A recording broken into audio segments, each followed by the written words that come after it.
seems like Biden's woke Fed nominees prioritize everything but fighting inflation. Not good. Joining me now to talk about is North Dakota Senator Kevin Cramer, member of the Senate Banking Committee, who's had to suffer through these hearings. Senator Cramer, welcome back, sir.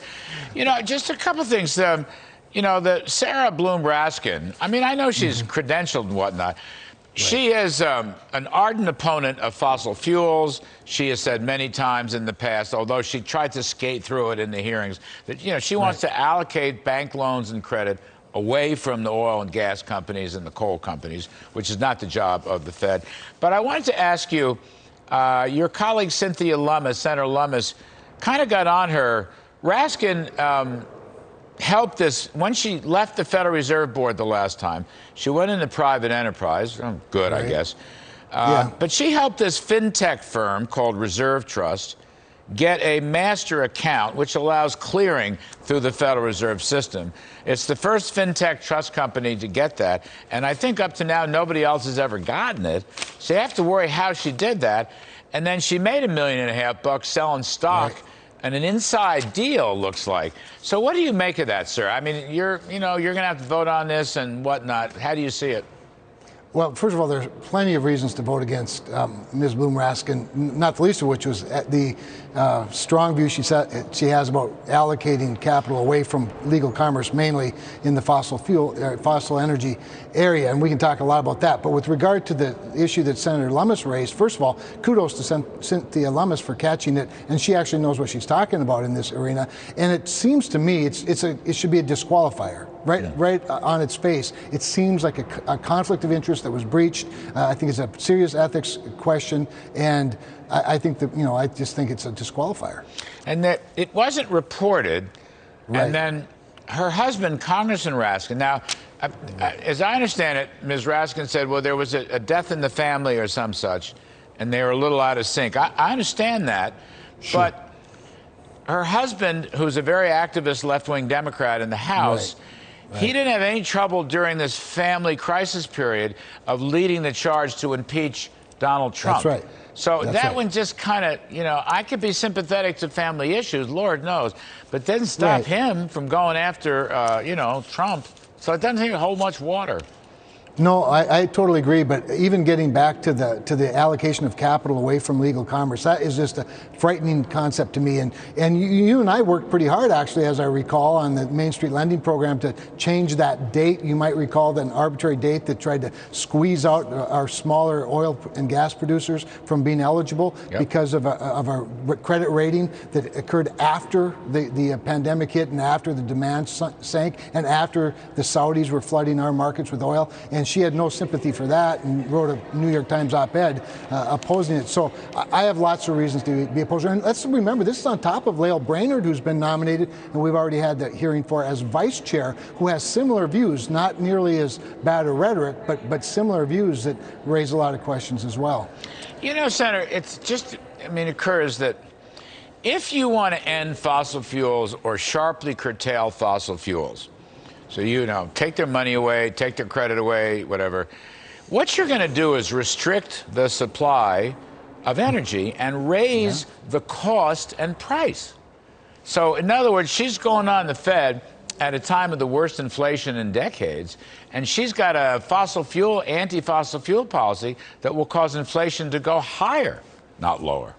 No, exactly right. And Larry, this is why this morning I met with the European Union Energy Commissioner to talk specifically about natural gas and the transition to I know Europe wants to go to all renewables. Well, the only way to go to all renewables is to have more natural gas, because you also have to have resiliency and a grid that is always providing electricity to the huge demand. And let's also not forget that demand is growing around the world for natural gas. You see what Democrats are doing now. Several of my colleagues want to shut down the export of liquid natural gas. That will do exactly what you're talking about. By the way, I want to go on the record here and now saying that I have always thought that the Laffer curve supply side economics always made sense. It's always worked, and it will always work. That's fabulous. I'm sure Art is listening. Now, you did not sign on to this crazy competes bill. You didn't vote for it. No, I did vote for the Senate version of the Competes bill. I'm absolutely opposed to the House version. That. Yeah, oh yes, I did. Well, Senator, let's talk about that for just a okay. moment. I'm Why always are you open. doing this? You're such a sound thinker. Well, I am a sound thinker, but I also know that China is a serious threat. They play by a different set of rules than we do, and oftentimes when you're talking about global competition, you're not talking about another free market capitalist system that plays by our rules, and China is such a geopolitical, geoeconomic threat. By the way, words that the House took out of the Senate bill, and such a humanitarian threat that I felt like we ought to forward something that sets the stage for better supply chain, better value, or prepares our value chain in the United States to be more competitive with China. But what the House has done to that bill is so atrocious. I don't know for sure, but I doubt a single Republican could support it. Well, are you in favor of $8 billion to the UN Climate Commission? I am not in favor of $8 billion to the UN Climate Commission. I would never support such a thing unless it was part of unless it was a leverage or a negotiation that had to be done to get a more reasonable bill done. That's the art of this place. When you only have 50 Republicans and you have 50 Democrats, you have to make some compromises. But no, I worry a lot about that part of the bill. But Senator, also, you've got $50 billion subsidy to semiconductors, and I just went through a list a few moments ago.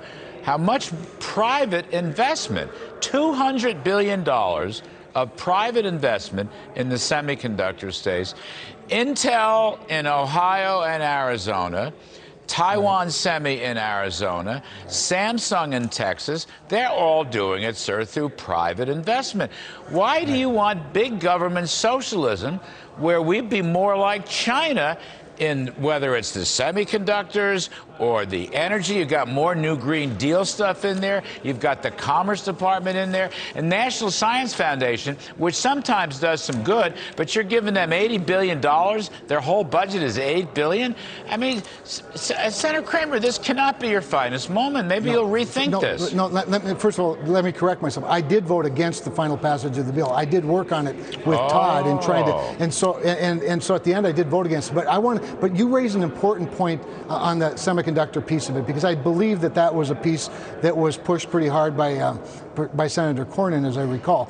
Here's our problem. If all nations were created equal and all nations were free market capitalist systems, and we weren't and hadn't, as a part of our history as a nation, acquiesced so much of these things to foreign countries. Remember, the whole trade deal with China, previous to the trade deal, way back when they were given normalization or favored nation status, as it was called, into the WTO, the expectation was that they would be so enamored with our form of economy that they would adapt it. Well, of course, we know that didn't come to pass. In fact, they just stole from us.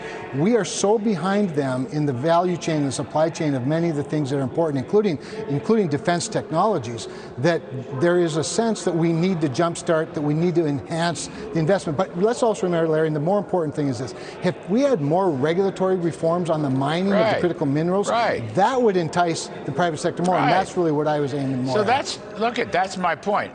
Appropriate to free market capitalism and the Laffer curve, if you'd have lower taxes and fewer regulations, including energy regulations, including mining regulations, then we could deal with it. But spending $350 billion, that's just the Washington, D.C. swamp. That's picking winners and losers. That's corporate welfare. And by the way, how are you going to pay for it? Or are we just going to create more inflation? And also, look, I worked hard on the Trump policies for reciprocity with China. And we put up, I didn't like to do it because I'm a free trader, but in the case of China, we had to use tariffs to bring them to the table. I thought it was a pretty good phase one deal, not perfect. Bob Lighthizer was on the show last week. He said, actually, it's moving along okay. But this $350 billion, this is a horse of a different color. This is emulating China's socialism. You can't believe in that. Not you. Kevin Cramer, my hero, my idol from the Dakotas, say it isn't so. No, I do agree with you, Larry. I'm only making the point that for a lot of even free market Republicans that worked hard on the bill, and I did. I worked with Todd. I would like to have been able to get to a yes. It was a bridge too far. But I also realize that if we're going to get ahead of China, if we're going to leapfrog China in some of these particular technologies, think of the energy sector alone. I mean, we've acquiesced uranium largely to our enemies. Yep. Of course, mainly Russia. Yep. We need to create policies that bring the entire supply chain back to the United States, or at least among our allies. You have the European Union arguing with itself over whether natural gas is a clean fuel or a polluting fuel. You have them arguing with themselves whether nuclear power is okay or not okay. All the while they're shutting down coal plants. Yep. I mean, this is going to have devastating impacts on geopolitics. So I want a solution solved, but I'm always willing to discuss and negotiate. I'm glad you did. It was a bridge too far. That's right. That's so good. That's fine. You know, redemption comes in many areas, sir. It's never too late. In the last segment, I promised to pray for forgiveness for Senator Young. In this segment, we're talking about redemption. Kevin Cramer, you're the best. The producers are screaming at me. We've gone over it. It was a fabulous segment. Thank you for helping us, sir.